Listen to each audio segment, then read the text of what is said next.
Dear students, मैं सुनीता वाय तिवारी, श्री संत गाडगे महाराज हिंदी विद्यालय भुसावल, आज इस वीडियो के माध्यम से पाठ 4 विद्युत धारा के प्रभाव के अंतर्गत दिष्ट विद्युत धारा अर्थात डायरेक्ट करंट या डीसी क्या है, प्रत्यावर्ती विद्युत धारा अर्थात अल्टरनेटिंग करंट अर्थात एसी क्या है, प्रत्यावर्ती विद्युत जनित्र किस प्रकार कार्य करता है और दिष्ट जनित्र की रचना कैसी होती है, इन मुद्दों पर चर्चा करेंगे। तो आइए देखते हैं दिष्ट विद्युत धारा अर्थात डायरेक्ट करंट। दिष्ट विद्युत धारा अर्थात निरंतर एक ही दिशा में प्रवाहित होने वाली अदोलनी विद्युत धारा को दिष्ट विद्युत धारा कहते हैं। इस विद्युत धारा का परिमाण बदल सकते हैं, परंतु इसकी दिशा को नहीं बदला जा सकता है, अर्थात दिष्ट विद्युत धारा एक ही दिशा में प्रवाहित होती है। दिष्ट विद्युत शक्ति को दूर ले जाना भी संभव नहीं होता है। ज़्यादातर दिष्ट विद्युत धारा का उपयोग बिजली से चलने वाले पोर्टेबल इलेक्ट्रिक टॉर्च तथा पोर्टेबल रेडियो में किया जाता है। इसके अलावा विद्युत घंटी, विद्युत घड़ी तथा विद्युत चुंबक इत्यादि में दिष्ट विद्युत धारा का उपयोग किया जाता है। दूसरा है प्रत्यावर्ती धारा अर्थात अल्टरनेटिंग करंट या एसी। जिस विद्युत धारा का परिमाण और दिशा निश्चित और समान समयावधि के पश्चात बदलती रहती है, उसे प्रत्यावर्ती विद्युत धारा कहते हैं। प्रत्यावर्ती विद्युत धारा यह दोलनी धारा है, अर्थात वह एक दिशा में अधिकतम सीमा तक बढ़ती है और उसके पश्चात कम होकर शून्य हो जाती है और पुनः विपरीत दिशा में अधिकतम सीमा तक बढ़कर पुनः शून्य हो जाती है। अर्थात प्रत्यावर्ती धारा आवर्ती रूप से एक चक्र में सीधी और उल्टी दिशा में प्रवाहित होती है।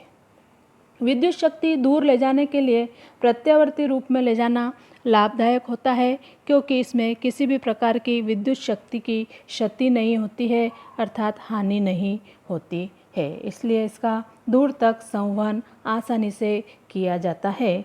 दैनिक जीवन में उपयोग में आने वाले जो जितने भी उपकरण होते हैं, जैसे प्रेस यानी इस्त्री, धुलाई मशीन, मिक्सर, फूड प्रोसेसर, पंखे, एसी इत्यादि में अल्टरनेटिंग करंट या प्रत्यावर्ती विद्युत धारा का ही उपयोग किया जाता है। जैसा कि आपको चित्र में दिखाई दे रहा है, ऊपर दिष्ट धारा और प्रत्यावर्ती धारा का विद्युत परिपथ दिखाया गया है।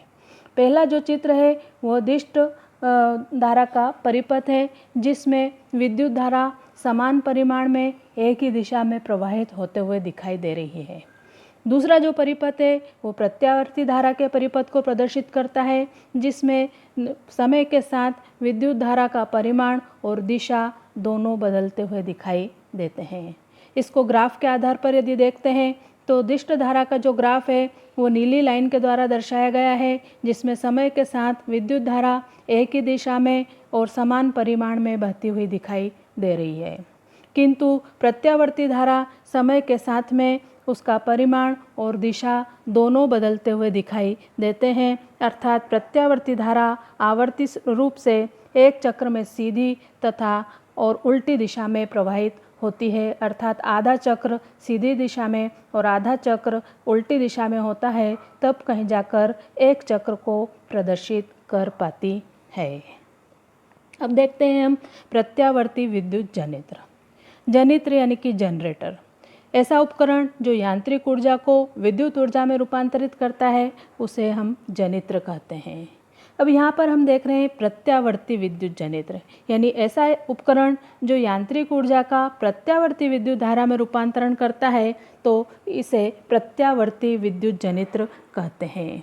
जैसा कि चित्र में आपको दिखाई दे रहा है, यदि प्रत्यावर्ती विद्युत जनित्र की यदि हम रचना देखते हैं तो इसमें ABCD कुंडली दिखाई दे रही है और इस कुंडली को प्रबल चुंबकीय क्षेत्र यानी चुंबक के प्रबल ध्रुव, चुंबक के दो ध्रुवों के बीच N तथा S के बीच रखा जाता है।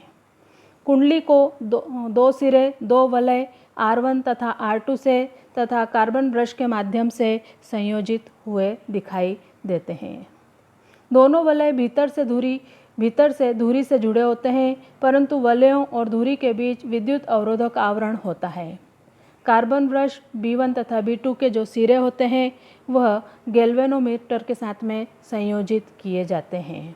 गैल्वेनोमीटर को G के द्वारा प्रदर्शित किया गया है, जो कि परिपथ में प्रवाहित होने वाली विद्युत धारा की दिशा को दर्शाता है। इस प्रकार यहाँ पर यदि हम प्रत्यावर्ती विद्युत जनित्र की रचना देखते हैं तो सबसे पहला है प्रबल चुंबकीय क्षेत्र N तथा S, कुंडली ABCD, R1 R2 अर्धवृत्ताकार या ये वलय, दो वलय R1 R2 और B1 B2 जो है वह कार्बन ब्रश दिखाई दे रहे हैं। अब देखते हैं कि विद्युत जनित्र कार्य किस प्रकार से करता है, अर्थात इसका वर्किंग कैसा है। किसी बाह्य यंत्र की सहायता से धुरी को घुमाया जाता है।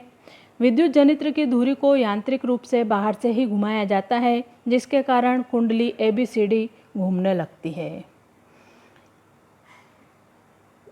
जिसके कारण परिवर्तनशील चुंबकीय क्षेत्र द्वारा कुंडली में प्रेरित विद्युत धारा उत्पन्न होती है, अर्थात धुरी घूमने पर भुजा AB ऊपर जाती है और भुजा CD नीचे आती है, अर्थात ABCD कुंडली घड़ी की सुइयों की दिशा में घूमती है। भुजाओं में होने वाले प्रेरण के द्वारा विद्युत धारा निर्मित होती है। विद्युत धारा B2 गैल्वेनोमीटर से होकर B1 की ओर प्रवाहित होती है, अर्थात B2G B1 इस दिशा में विद्युत धारा प्रवाहित होती है। इस प्रेरित विद्युत धारा की दिशा फ्लेमिंग के दाहिने हाथ के नियम के आधार पर निर्धारित की जाती है। इस समय अर्थात AD की ओर से देखने पर कुंडली घड़ी की सुइयों की गति की दिशा में घूमती है और अर्ध घूर्णन के पश्चात भुजा AB ऊपर जाती है तथा भुजा CD नीचे जाती है। इस समय विद्युत धारा की दिशा ABCD इस प्रकार होती है तथा बाह्य परिपथ में विद्युत धारा B2 से गैल्वेनोमीटर तत्पश्चात B1 इस प्रकार प्रवाहित होती है। अर्ध घूर्णन के बाद भुजा CD यह भुजा AB के स्थान पर आ जाती है तथा भुजा AB भुजा CD का स्थान ले लेती है। इस समय विद्युत धारा DCBA इस प्रकार बहती है। इस प्रकार यह क्रिया नियमित रूप से निरंतर तथा बार बार होती है और प्रेरित विद्युत धारा प्रत्यावर्ती स्वरूप होने के कारण इसे प्रत्यावर्ती विद्युत जनित्र कहा गया है। अब देखते हैं DC जनरेटर या दिष्ट जनित्र। दिष्ट विद्युत धारा बाह्य परिपथ में दिशा नहीं बदलती, अर्थात विद्युत चलित्र की भांति इसमें भी विभक्त वलय धुरी पर लगाए जाते हैं। इस कारण कुंडली की ऊपर जाने वाली भुजा सदैव एक ब्रश के संपर्क में तथा नीचे जाने वाली भुजा सदैव दूसरे ब्रश के संपर्क में रहती है। इसलिए बाह्य परिपथ में एक ही दिशा में विद्युत धारा प्रवाहित होती है, अतः इस जनित्र को दिष्ट जनित्र कहते हैं। Thank you.